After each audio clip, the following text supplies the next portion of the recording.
Well, hello glue troopers, and welcome back to the TARDIS. And we have all kinds of modelly goodness to talk about tonight.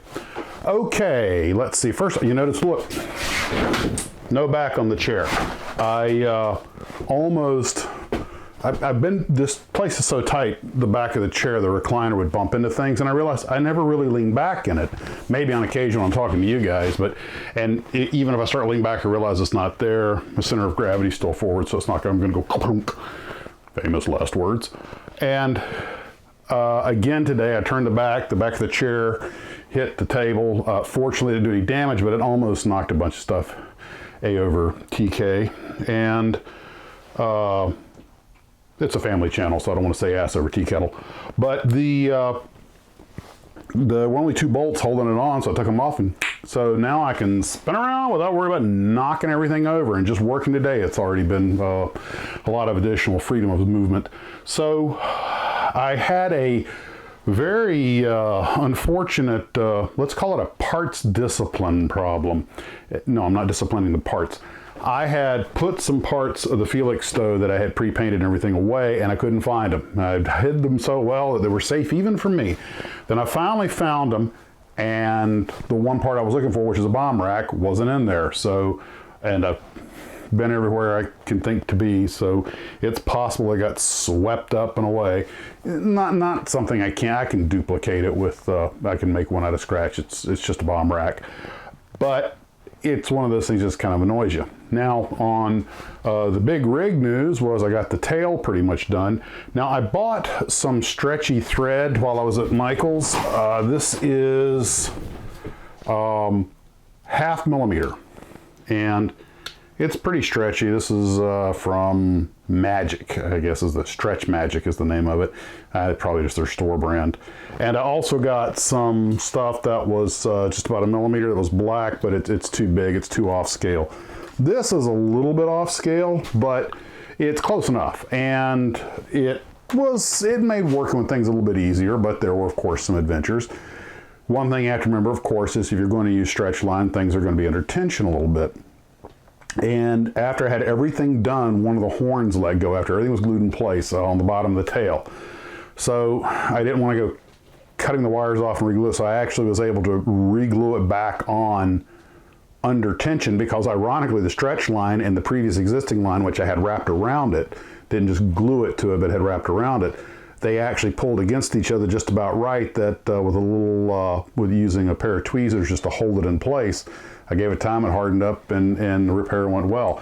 I also found a wing strut. One of the wing struts on the aft of the wing was just a little bit too short, and I couldn't quite figure out what was wrong. And then when I was digging into that parts bin, I found a wing strut. I have no idea what that extra strut is for, but swapping them out was tricky, but I wasn't, because everything's already rigged. But I was able to get the old one out, and none of the lines broke or anything, but of course they all went loose, so I put the new one in, and it took some playing and gluing and everything. That's why I've got it upside down right now, hardening. Unfortunately, the only way I could reach it to glue everything in place at one time was to use put a little of the quick dry Tamiya on a paintbrush. I didn't realize I grabbed the brush that I had used with black paint, so I now have a nice big black smudge over there that I'm going to have to cover up. But that's not a big deal. Actually, that'll keep the paint from being too uniform, because this airplane is not going to be made to look factory new. And remember, battle damage and wear and tear cover a multitude of sins. So, a lot of work. That tail is very complex, but it's done now. I did break a couple of things while maneuvering the model. Also, I noticed something else. I took a little quick video, so I shall narrate. When the model's upside down, there's a lot of tautness in most of the lines, but when I turn it right side up, you start getting some slack showing, because I talked about the flex. But then I realized this model comes with several sets of sawhorses, which in every picture I've seen of the model people use. It's simply too big. You see, when you pick the tips up from the bottom, then everything tightens back up. So if you put those sawhorses underneath the wingtips to display the model, it should help taut everything back up. That's the way it's designed to be displayed. The styrene simply has too much flex in it to be able to me. You notice it even bows the the struts on the bottom are bending under the weight. It's very heavy. So that probably, those struts should probably be metal parts. Make it a multimedia kit. You've already got photo etch and clear acrylic, so why not just go ahead and throw in some hardwood or metal struts down there. That'd be my suggestion. But anyway, yeah, I'll make it work. And so all I'm missing is the bomb rack. Tomorrow I'll get working on top of the wing and the ailerons. I intended to do that today, but rigging the tail just took too much time, plus we had things we had to do. And that's the bulk of that. I didn't really get to work on the little Cobra today because it was just, I wound up getting tied up, pardon the pun, rigging the model. One thing I am thinking about playing with is, one of you guys sent me this Alclad, and here's the lacquer and two different tones of the Alclad paint. And what I thought I would do is take this old Convair space shuttle that I had used in my Godzilla vs. the Wehrmacht movie. This, of course, is I mean, I have a Revell box up there, but I think this is a repop. Wait a minute, I have a Revell box up there? Maybe I got a real one on eBay. I seem to remember paying like $9 for it, so then again, the decals were really old. Oh, great. I didn't appreciate it because these things are kind of surprisingly getting a little bit of money right now. But anyway, this will be the perfect thing. I'm going to sand it down, and of course, it's got the burn marks from where I made the movie. If you guys remember, I used real pyro on this for the Godzilla attacking the Pinamunda scene, and this will be an opportunity to play with these Alclads. I've never used them before, and I'm looking forward to doing that. And if these come out looking nice enough, which I hope they will, then I have an idea to possibly use that old that Space Command Center that I hate so much. What I might do is pose this thing with it like it's under construction or something, and kind of like hang it from the ceiling or something like that. Kind of like one of those Chesley Bonestell paintings that are absolutely fantastic.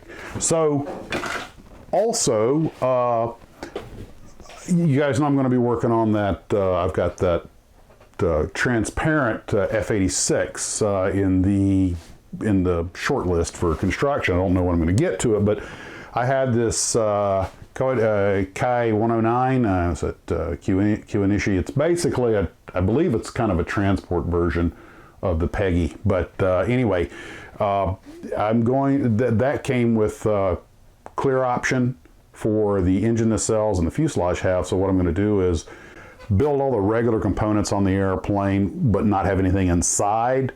And then I'll put the clear one, I'll put all the interior parts into the clear one, try and make it an interior, and that'll give me a chance to practice with using some of the clear stuff. Some of you guys had asked about how to do the clear parts without fogging, and one of the oldest tricks, and of course you can cover them in clear coat, the gloss clear coat, but a lot of folks just, and I do, just use floor wax. We just dip it in the floor wax, shake it, and let it harden, and that seems to prevent fogging from the glue. And the other option, of course, is to use white glue. Elmer's glue does not fog the stuff up. So let's see, was there anything else? I'm sure I'm forgetting something. I was going to buy a new Optivisor because mine are getting so beat up, and my wife had a completely intact one that I'd given her a long time ago, and she never used it. She didn't work for her. So there's a save. Score.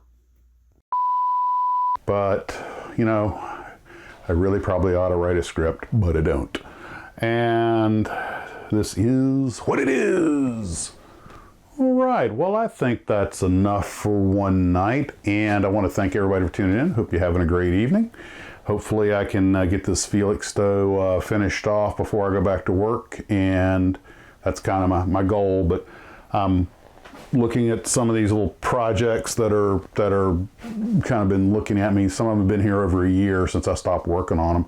I mentioned the Brewster Buffalo from Czech Models, which is a great kit, but it was missing one of the sprue trees, and I wanted to put it gear down, and those were the parts that were missing, so I may just go ahead and finish it off wheels up. I plan to use it in my remake of the Battle Midway Air Operations, the Battle Midway video, which I may still do. I mean, it should be a pretty nice looking model.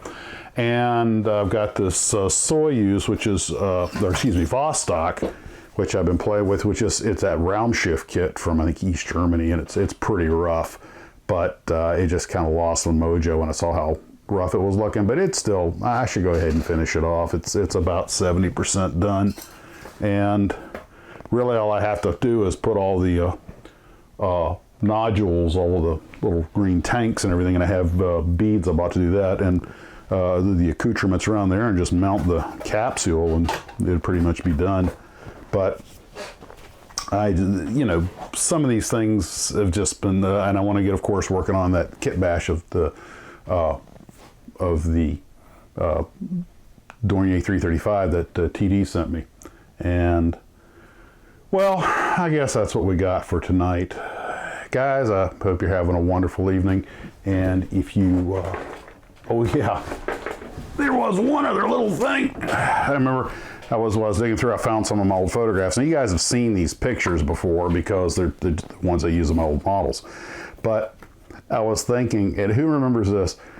I have some duplicates, and these were back in the 80s, I guess, when the photomats and everything, or a lot of places like the drugstores had their photo developing centers, and 1 hour right there in the drugstore.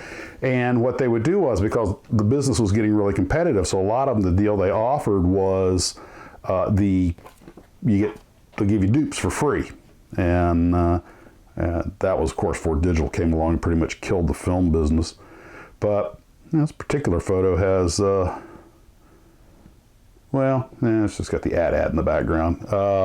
But the 105 and the AT-AT are both survivors. They're on the shelf, and it's not in the picture, but the Mosquito is the other one. And I also had found this. This was in the kit that Thte sent me. You guys remember these? The little fold-up flyers from Monogram? And I'm sure Revell and all the others had them. It was like, I'm smelling 1981, maybe 79, perhaps. Good times, man, good times. You guys take care. Have a good evening. Model on.